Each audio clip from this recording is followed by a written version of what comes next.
Hey everyone, welcome back. तो आज के इस वीडियो में मैं आपको बताऊंगा कि पाइथन के अंदर वर्चुअल एनवायरनमेंट क्या होता है और उसे हम कैसे क्रिएट कर सकते हैं।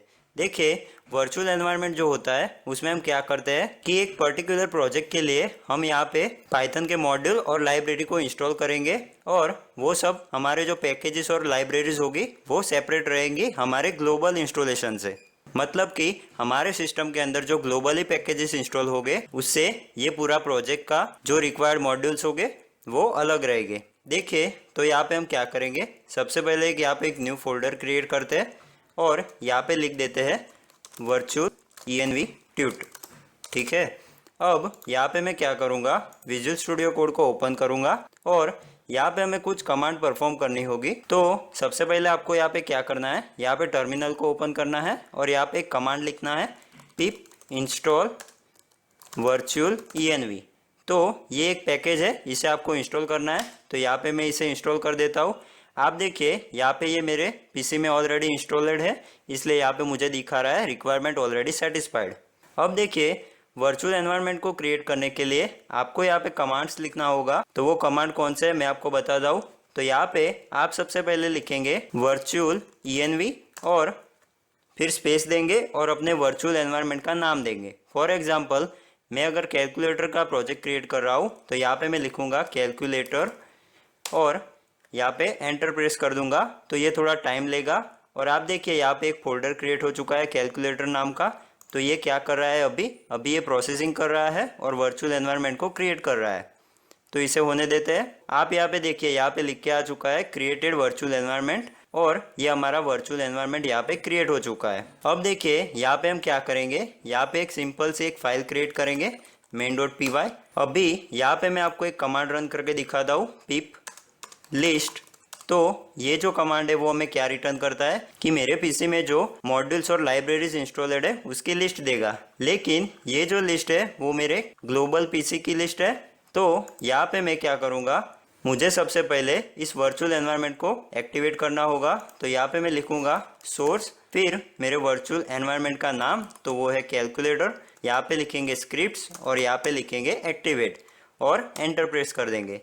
तो आप देखिए यहाँ पे नीचे ब्रैकेट में लिख के आ गया है कैलकुलेटर, मतलब कि हमारा जो वर्चुअल एनवायरनमेंट है वो एक्टिवेट हो चुका है। अब देखिए, मैंने जो पहले कमांड एग्जीक्यूट किया था pip list, उसे फिर से एग्जीक्यूट करता हूँ। तो यहाँ पे आप देखना कि हमारा जो ये लिस्ट यहाँ से यहाँ पे लंबा सा आया था वो छोटा हो गया है। आप देखिए, क्योंकि अभी हमने जो ये हमारा एनवायरनमेंट क्रिएट किया उसके अंदर कुछ एक्स्ट्रा मॉड्यूल्स इंस्टॉल ही नहीं किए। तो देखिए, फॉर एग्जांपल मुझे मेरे पाइथन प्रोजेक्ट के अंदर रिक्वेस्ट मॉड्यूल जो होता है उसकी ज़रूरत है। तो हम सिंपली क्या करते हैं, पाइथन मॉड्यूल को इंस्टॉल करने के लिए कमांड्स चलाते हैं। तो यहाँ पे मैं रिक्वेस्ट मॉड्यूल को इंस्टॉल करने के लिए लिखूँगा pip install और रिक्वेस्ट्स। अब यहाँ पे सिंपली एंटर प्रेस कर दूंगा। तो आप देखिए यहाँ पे रिक्वेस्ट जो मॉड्यूल है वो डाउनलोड होना स्टार्ट हो चुका है और यहाँ पे सक्सेसफुली इंस्टॉल भी हो चुका है। अब फिर से एक बार क्या करेंगे, हम pip list नाम का कमांड चलाएंगे। तो आप देखिए अब की बार यहाँ पे रिक्वेस्ट मॉड्यूल इंस्टॉल हो चुका है और यहाँ पे कोई भी बिन जरूरी जो चीज़ें होती है, मतलब कि जो हमारे ग्लोबल में कई और एक्स्ट्रा मॉड्यूल्स इंस्टॉलेड होते हैं जो कि हमने किसी और पर्पस के लिए इंस्टॉल किए हो, तो वो यहाँ पे नहीं आएंगे और हमारा जो ये प्रोजेक्ट होगा वो पूरा सेपरेट रहेगा। तो ये तो बात हो गई कि कैसे हम वर्चुअल एनवायरनमेंट क्रिएट करेंगे, फिर उसे एक्टिवेट करेंगे और उसके बाद कैसे हम उसके अंदर मॉड्यूल को इंस्टॉल करेंगे। अब अगर आपको इसे डीएक्टिवेट करना हो तो आपको यहाँ पे सिंपली लिखना है डीएक्टिवेट और ये पूरा डीएक्टिवेट हो जाएगा हमारा वर्चुअल एनवायरनमेंट। और अगर आपको इसे फिर से एक्टिवेट करना है तो आपको यहाँ पे लिखना होगा जो हमने पहले कमांड चलाया था। तो हम यहाँ पे क्या करेंगे, ये वाला कमांड फिर से चला देंगे। तो अब की बार हमारा जो वर्चुअल एनवायरनमेंट है वो एक्टिवेट हो चुका है। अब देखिए, अगर हम कोई प्रोजेक्ट क्रिएट करते हैं तो उसके अंदर हमें requirements.txt नाम की फाइल बनाने की ज़रूरत पड़ती है और वो फाइल हम इसलिए बनाते हैं ताकि अगर हम ये प्रोजेक्ट किसी और को दें तो वो सिर्फ एक फाइल की मदद से सारे मॉड्यूल्स को एक साथ इंस्टॉल कर सके। तो उसके लिए हम क्या करेंगे, यहाँ पे एक कमांड आता है जो कि है pip freeze, फिर 2 बार आपको ग्रेटर देन का साइन करना है और यहाँ पे लिखना है requirements.txt। तो यहाँ पे आप देखिए एक नोटपैड की फाइल क्रिएट हो चुकी है और इसे हम ओपन करते हैं। तो आप देखिए हमने जो भी मॉड्यूल्स इंस्टॉल किए हुए हैं वो यहाँ पे उसका लिस्ट और उसका जो वर्जन है वो यहाँ पे आ चुका है। तो इसे हम क्लोज कर देंगे। अब हम क्या करेंगे, यहाँ पे जो हमने रिक्वेस्ट मॉड्यूल को इंस्टॉल किया था उसे अनइंस्टॉल कर देंगे। तो यहाँ पे मैं लिखता हूँ पिप अनइंस्टॉल रिक्वेस्ट, ठीक है, और यहाँ पे यस कर देंगे। तो ये हमारा मॉड्यूल अनइंस्टॉल हो चुका है। हम कंफर्मेशन के लिए क्या करेंगे, यहाँ पे लिखेंगे पिप लिस्ट।